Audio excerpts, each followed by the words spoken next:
What's in a name? Well, it's the first way that someone identifies you or a company, or in this case, a charity. I want you to take a look at these two organizations. We have the Disabled American Veterans and we have Disabled Veterans National Foundation. They're similar, but just because a charity name sounds like the one you gave to last year doesn't mean you shouldn't be looking at it very closely before you give this year. You want to know that your money is going to an organization that is actually going to give to the mission. Well, 'tis the season for you to get a call, an email, a text, or something in the mail asking you to give.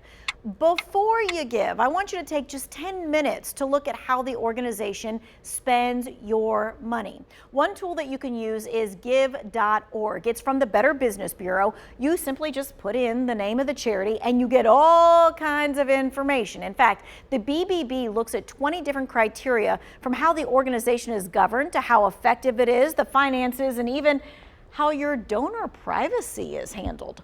You could spend a whole lot of time here, but my go-to is this tab right here. It's the Finances tab. And let me show you why. It gives you a pie graph of how the money is spent. This example shows you that the programs or the charity's mission, this is the biggest part, 85%. And then that fundraising is their second biggest part of the pie, and administrative is their third biggest part of the pie. This breakdown, it is key. You can also find BBB's accredited charities. Those are charities that meet all 20 of the BBB's charity standards, and that includes.